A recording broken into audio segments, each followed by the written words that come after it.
దేశంలో సాధారణ ఎన్నికలు అయిన తర్వాత ఆ వెంకటేశ్వర స్వామిని దర్శించుకొని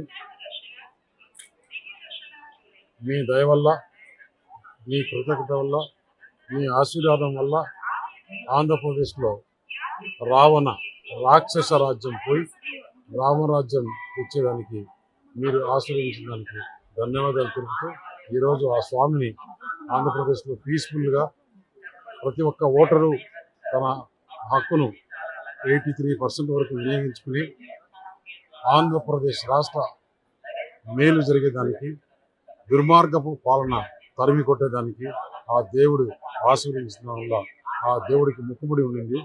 ఈరోజు తీర్చుకోవడం జరిగింది. ఆంధ్రప్రదేశ్ ప్రజలకు మేలు జరుగుతుంది, మంచి పీస్ఫుల్ పాలన జరుగుతుంది. ఎలాంటి గూండాయిజం కానీ, ఎలాంటి రౌడీజం కానీ, ఎలాంటి దోపిడీ లేని ప్రభుత్వం తీసుకురావాలని చెప్పేసి ఆ దేవుడిని ప్రార్థించారు. ఆంధ్రప్రదేశ్లో పోలీసు వారి డ్యూటీ వారు చేస్తున్నారు మొట్టమొదటిగా చాలా రోజుల తర్వాత.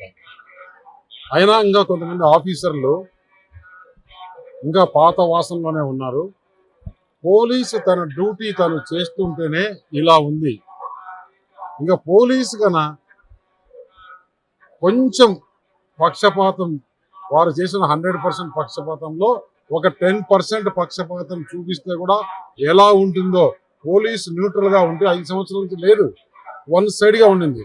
ఇప్పుడు ఎలక్షన్స్లో న్యూట్రల్గా పనిచేస్తే వైఎస్ఆర్ కాంగ్రెస్ వాళ్ళ గుండెల్లో రైలు పరిగెత్తి వాళ్ళు చేయాల్సిన అక్రమాలు అన్యాయాలని చేయలేకపోయినామని బాధతో దీనాది స్థితిలో ఉన్నారు. పోలీసు రాజ్యం పోయింది, ప్రజల రాజ్యం వచ్చింది. ముఖ్యమంత్రికి ఇంకా ఏదో కొన్ని వసూళ్లు ఉన్నాయంట. మొన్ననే బిల్లులు ఇచ్చారు. ఆ బిల్లులు రిటర్న్ కూడా రాదనే ఉద్దేశంతో ఈ మాదిరి ఐ ప్యాక్ లేదు, లో ప్యాక్ లేదు, బి ప్యాక్ లేదు.